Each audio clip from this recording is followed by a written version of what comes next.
Hello, I'm Debbie Kaufman, and I want to welcome all of you to our webinar today. And I wanted to let you know that if you aren't familiar with me, that I've been working in healthcare marketing research now for over 30 years. And most of that time has been at NAXION. I've been around plenty long enough to remember when NAXION used to be called National Analysts and then became National Analysts Worldwide and is now NAXION. Although we're going to be talking about methodologic issues today, I do want to let you know that my therapeutic area expertise lies primarily in oncology, immunology, and virology. And I'll pass it now to my colleague. Thank you, Debbie. I'm Stefan Banzagri. I'm a Senior Group Director with NAXION, a more recent addition to the NAXION team, but I have nearly 20 years of experience in healthcare market research. I'm certainly, I guess, a little more of the reform MaxDiff Zealot in the equation, and very much looking forward to having this discussion. So they say that confession is cathartic, and we figured that a webinar was as good a forum for confession as any. Our confession today, as some of you may have guessed, relates to MaxDiff. It's a tool for differentiation that some of you may have experience with. And in fact, based on our little ingoing poll that we provided you with, it looks like the vast majority of you actually have used it in some capacity in the past. And that'll be good experience as we talk about some of the strengths and weaknesses going forward. You know, sometimes confession, in order to understand even why a sin has been committed, requires a little context. And for good or ill, the context that we feel is necessary today is measurement theory. Don't be frightened, it's not that painful. Measurement theory, as you can imagine, is a vast discipline in its own right. But whether we realize it or not on a day-to-day basis, we market researchers are always using our implicit theories about how best to get at what our customers think. And that's what measurement theory is all about. It's if you want to assess something correctly, validly, reliably, what's the best way to go about doing that? So whenever we're writing a survey question that's designed to be a part of the data that will allow us to answer clients' business and marketing questions, we're asking ourselves whether the type of question we've chosen is going to measure exactly what we want it to measure. So sometimes all we need to know is what percentage of our customers believe something. That may be the only measurement that we have as our goal. And so a good example of something like that is whatever it is the makers of Trident did in order to allow them to say it's a fact. 4 out of 5 dentists surveyed would recommend Trident for their patients who chew gum. That's one kind of question, and that's a simple frequency. How many people out of the total group that we care about? But there are times when frequency is not sufficient, where we want to know just what's the one thing that someone would pick if they have their choice, but rather we want to ask, in what order of preference might customers choose something or prefer something or feel about something? So a ballot that lets you, for example, rank your preferences in who gets elected is a kind of question that's been structured to allow us to tell a voter's preference order.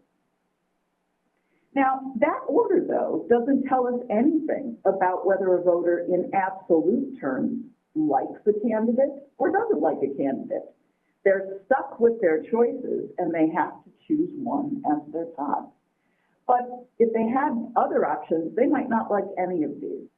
So sometimes we also need to know valence. We need to know whether a customer's attitude toward something in particular is in an absolute sense positive. They would go out of their way to get it.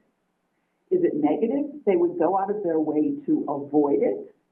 Or are they indifferent? If it's there, that's fine. If it's not there, that's fine. It's really irrelevant to how a customer feels about something we're asking them about. Now, we may need to know even more than simple valence. Is it something I'll work for or work to avoid? We may want to know, how hard am I willing to work to get something? How valuable is it? And how valuable is choice A versus choice B? And in that case, frequency isn't enough, order isn't enough, and valence isn't enough. We need to know intensity. And we need to put a task in front of a respondent that's going to let them tell us about the intensity of their feelings. So, for example, a willingness to pay scale about a new pharmaceutical product, structured the way we have here, from I won't pay anything for this through I will pay quite a lot for this, will give us information about how desirable something is. And if we ask people to tell us, how much are you willing to pay for new product A, and how much are you willing to pay for new product B, the answers to those two questions can be used legitimately to create a ratio. For example, I'll pay $20 for product A, and I will pay only $10 for product B. And so in that sense, I value product A twice as much as I value product B, because $20 is twice as large as $10. Now, there's another issue in measurement theory, and that's whether there really is such a thing as a neutral position for a person. So, I might ask, are people ever truly indifferent between two choices? Some would argue no, some would argue yes, and you might say, well, it really probably depends on the choices and the situation. Now, sometimes people have preferences for things in the real world that they may not be able to tell us about in the survey context. And when that happens, it's typically because they may lack awareness of their own preferences. Sometimes it's because they can't anticipate how they would feel in a situation which is hypothetical. But regardless of which of these we look at, in general, as market researchers, we often find there are many advantages to our being able to assess subtle differences in preferences and to measure those subtle differences in granular ways. Oops, sorry about that. So let's talk about the tools that are probably the ones that come out of our bag of tricks as marketing researchers most commonly. And one of them is ubiquitous, and that's, of course, rating scales. So let's say we have new product A, and we want to know how respondents feel about new product A on a variety of dimensions. In our world, those dimensions are typically things like efficacy or tolerability or patients out-of-pocket costs, etc. Well, the nice thing about rating scales is that they're very easy for respondents to answer. And we have a lot of flexibility in how we construct rating scales.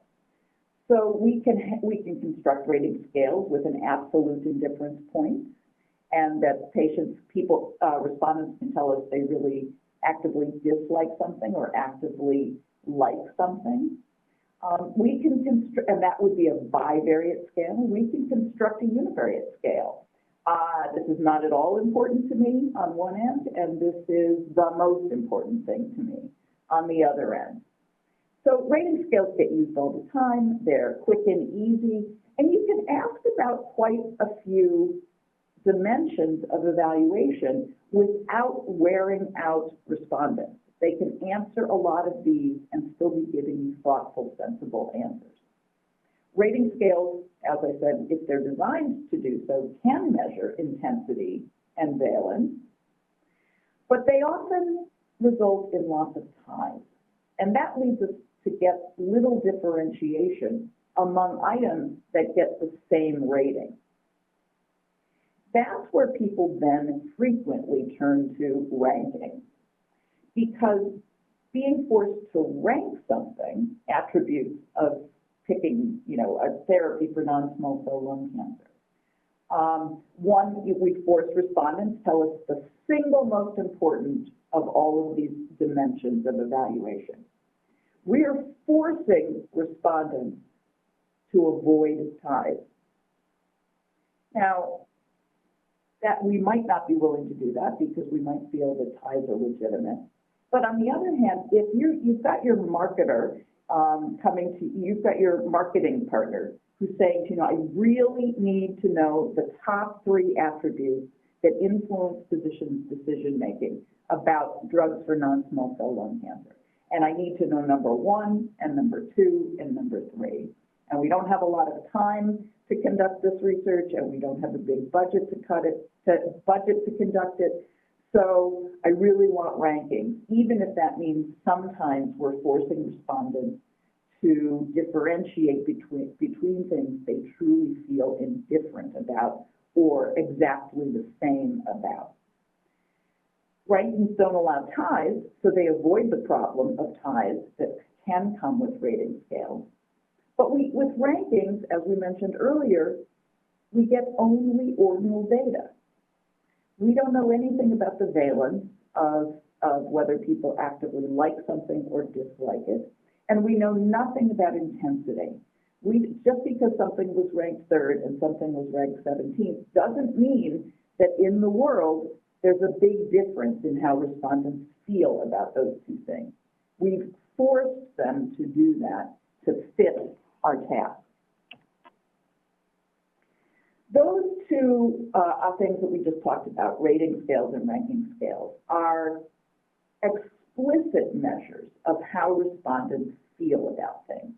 We're saying, you tell us how you feel, and they tell us that directly by how they answer on the scale. A lot of times, though, we're using derived importance tasks that don't directly ask respondents to tell us how much they want something or how important something is to them, but rather asks them to make choices among options. And then we, behind the scenes, with our analytic techniques, make inferences about what the importance of the product components must have been in order to generate the pattern of answers that we see in response to survey tasks. Now, this is a moment to distinguish 2 senses of the word utility that tends now to enter when we use derived importance tasks and analytic techniques behind the scenes to make inferences about what respondents must have been thinking or feeling. So one sense of the word utility is that value that you or I actually has in our brain somewhere that leads us to say in an explicit task, I care about efficacy more than I care about tolerability. The utility of high efficacy for me is greater than the utility of tolerability for me. So that sense of utility is the actual value of something that a customer carries around with him or her. But when we generate utilities as a result of giving respondents a discrete choice or derived importance or conjoint task, those values that we get as output, those utilities as output from the analyses, is another sense of the word utility. Because those utilities that are generated by the analytic techniques are mathematical entities. They're numbers that we assign to different attributes that allow us, when we combine them again, to do the best possible job of recreating the respondent's pattern of answers to our survey questions. So those mathematical values we look at and then say, oh, they're the best job we can do at assigning value to those things that the customer carries around in her head all the time, that other sense of the word utility. Now, the gold standard, probably, task for generating the utilities of product components would be a conjoint or a discrete choice task. And typically, when we do those, we have a dependent variable in the task that represents the behavior in the real world we want to be able to predict. And for all of us in healthcare marketing, that dependent variable is very often a product, a patient share or a brand share for our product. So the respondent looks at a constellation of attributes that represent product A, and that respondent then says, all right, I've got product A here. If this is what this product is comprised of, then I'm going to use it for 20% of my patients.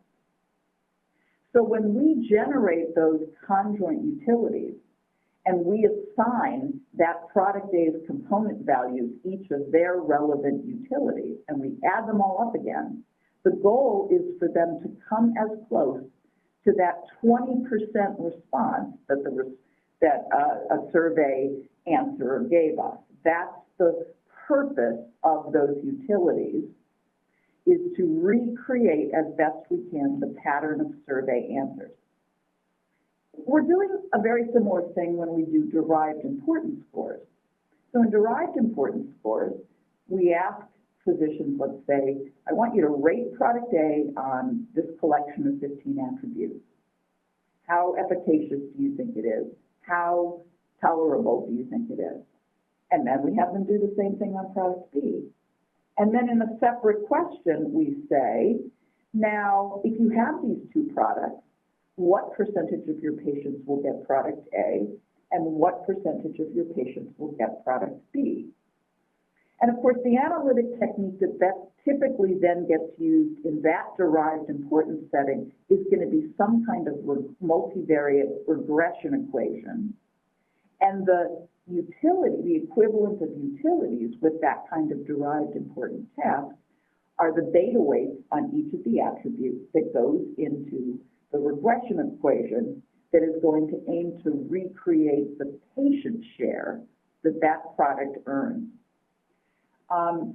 But these techniques, particularly conjoint and discrete choice, they require a longer survey, they require a longer survey budget, and there may be some incremental time in designing the survey overall when you're going to include a conjoint task versus when you're just going to use simple explicit rating scales of importance. So that's now where we can kind of go back and revisit the path that generally leads people to MaxDiff. So let's go back then to this straightforward rating scale.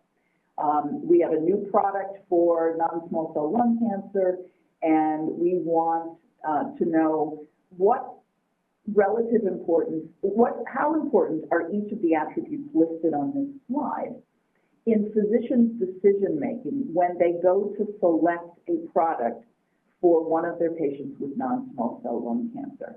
And as I mentioned before, this is an easy task. And even though there are quite a number of attributes here, it will not be burdensome, it will not be onerous for respondents to do this task.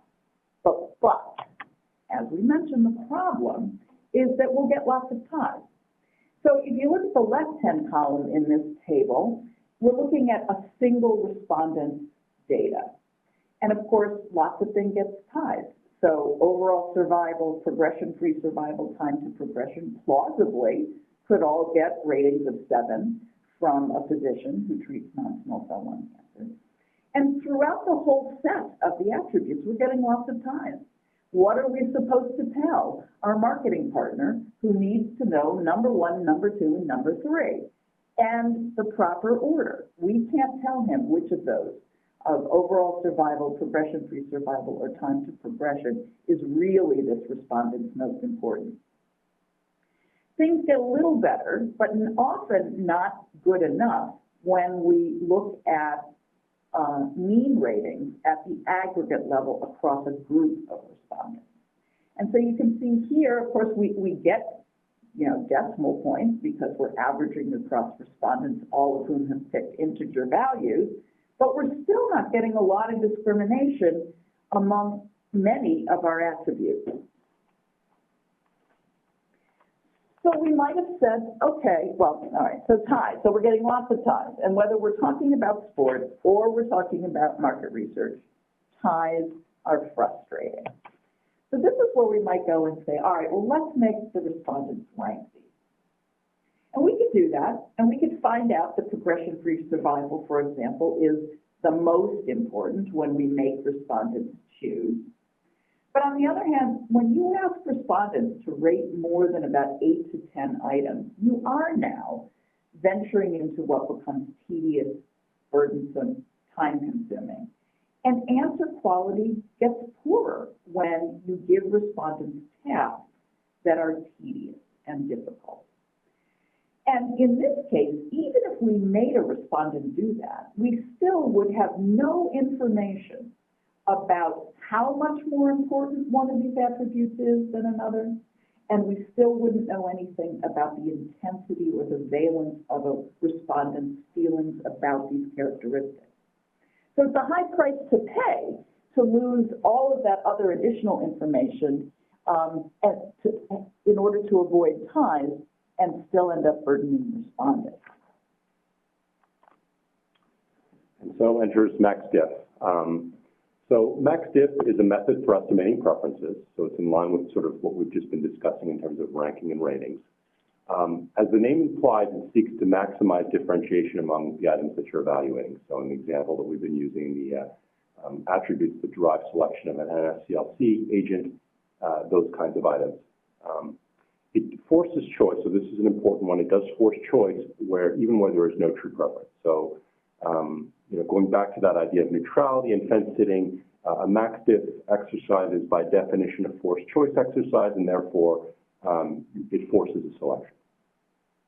So it's an established technique that's been around for quite a while, but it really sort of gained popularity in the last 10 to 15 years, where it really sort of at some point started to become really a buzzword or buzzwords, to the point that clients in some cases clamored for it. We would receive specific requests, oh, please put a MaxDiff in this questionnaire. And in fact, in some organizations, it kind of became systemic in terms of how it was the method to sort of determine attribute importance. So it would be used in ATUs and trackers and things like that. Most of you are familiar with the MaxDiff based on our little opening poll that we did. But just as a refresher, this is sort of what a typical MaxDiff task looks like. There is some variance in what it might look like, but very typically it might be comprised of 4 items. It could be fewer number of items, or in some cases it might go up to 6 or 8. But generally 4 is about a good number. Obviously, the number of items and the number of scenarios, and the number of sort of tasks that you would see like this are really dictated by the number of attributes that you're starting with. With something like in the example that we have with 15, I think we could expect to see anywhere from, say, 6 to 10 scenarios, again, depending on the number of items we pick, and the respondent would be tasked with picking the least and the most important. So really, these are sort of much more bite-sized tasks than sort of showing someone 15 things and saying rank them. This kind of breaks them up into pieces where each sort of scenario is a lot more sort of digestible for the respondent. So in terms of the type of offering, this is a derived offering. So when we get our data back, you can't just sort of go into the data and run it.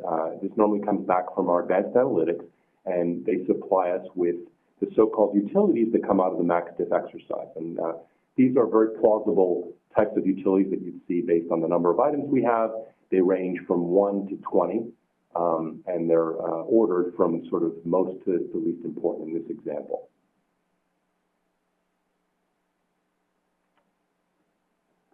So what can we say about these utilities? And sort of some of the things that if you were to receive this back from your data processing, some of the things that are sort of initially tempting to ask is something like immunological side effects, which are at about 14.5. Is that much more important than, say, the route of administration, which is down at a 7? So one might ponder and ask themselves that. Whereas PFS, which is very much, it's at the very top, 20, is that twice as important as antibody testing, which has a utility value of 10. So these are all sort of some of the initial questions that we might ask if we sort of receive this plot.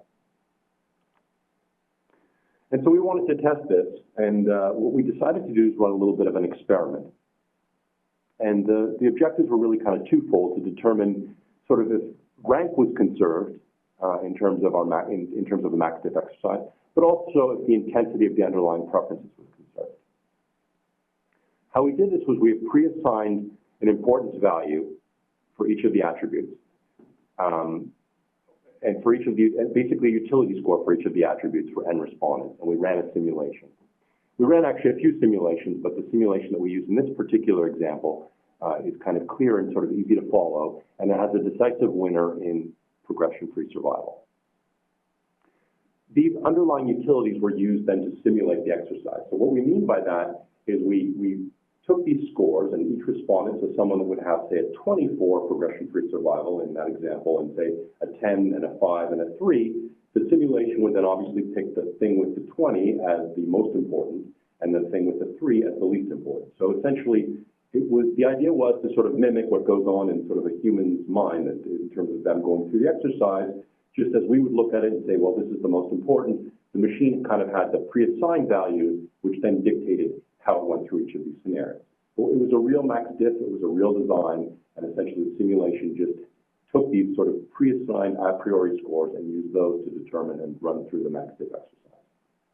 We then went through the process of generating the utilities and comparing sort of our pre-assigned scores with the MaxDiff utilities. And this is what we ended up with. So we kind of plotted them both together, and what we find is that rank is perfectly conserved. So in other words, as we might expect, the progression-free survival comes on top, whether we use the MaxDiff utilities or the pre-assigned scores.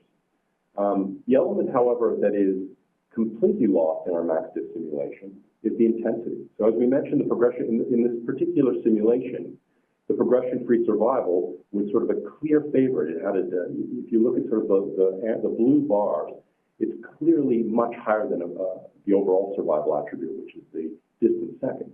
Whereas that intensity, when we look at the MaxDiff utilities, is completely lost. In other words, while progression-free survival does come out higher than the overall survival, it doesn't do so in nearly as great a manner. The difference is much larger when we look at the underlying utilities.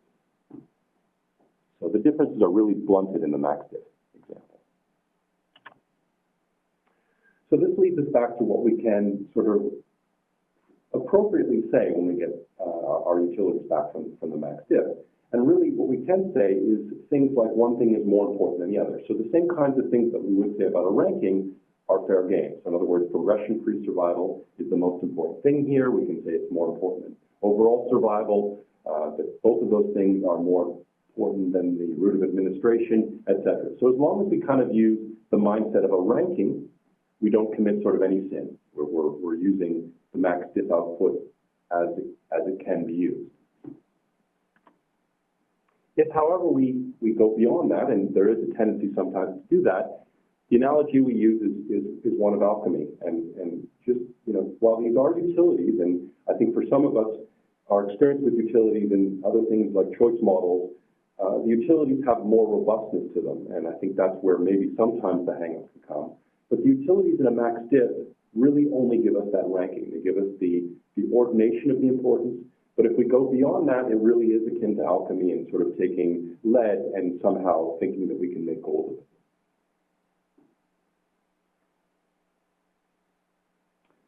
And sort of another example that we wanted to show to sort of captures this idea of intensity of preference are two sort of very different close calls on preference. And on the left-hand side, we kind of have an ice cream survey that we referenced. And on the right-hand side, we obviously have the sort of recent presidential race in 2016. So both of these examples come out with close calls. And if we look at them on the surface, they're both kind of close calls. However, they mask sort of large differences. In our ice cream example, if we take the ice cream example, people selecting one type of ice cream over the other are likely not too upset in sort of having the other one substituted. So if you prefer chocolate, vanilla is likely still an acceptable second place. Whereas in our example of sort of the political candidacy, there's a low substitutability. So generally speaking, for most who selected one candidate over the other, the alternate was not an appropriate substitute. So really that intensity, if we were to put both through sort of, whether it's ice cream or presidential candidates, if we were to put both through a MaxDiff type of exercise, you'd be able to sort of delineate that one is more important than the other. However, that intensity would never be captured. And I think ultimately, how could you really expect it to be? So to summarize, I think as long as we know what MaxDiff does reliably, we find ourselves in safe territory. It does a good job of ranking many items on a dimension of evaluation. So while it may sort of be seen as a glorified ranking, it is good in situations where we have a lot of items, and the idea of ranking can be daunting. So even in the NSCLC example we use where there's 15 items, 15 items is at a point where it starts to get a little hard after sort of 10 items to really rank them, and MaxDiff does a good job at sort of discriminating and providing rankings for all 15 items. It can provide differentiation amongst it can provide greater differentiation among attributes than ratings alone. So for sure, you know, getting back to sort of the ratings comparison, it definitely does, it's not going to result in the kinds of ties that we saw in the rating examples that we looked at. But I think most importantly, and sort of the main learning of this is that it cannot generate valid estimates of the relative intensity of the preferences amongst items. So if we use it for anything beyond rank, this is where we find ourselves in territory that's sort of extending its usage beyond what it really can do.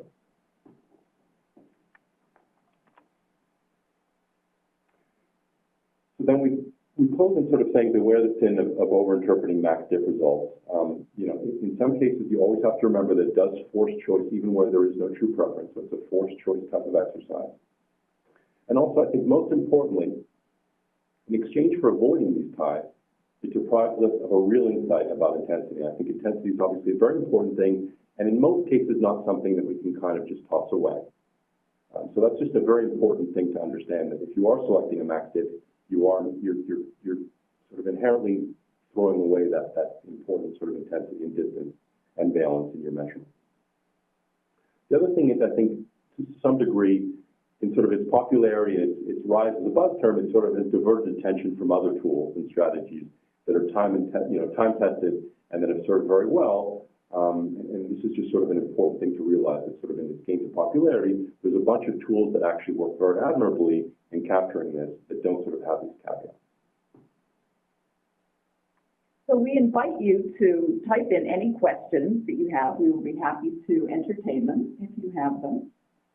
And I do want to remind everybody that we will be sending out a link to the presentation for you, as well as the slides. And you'll also be able to find all of those things on our website as well.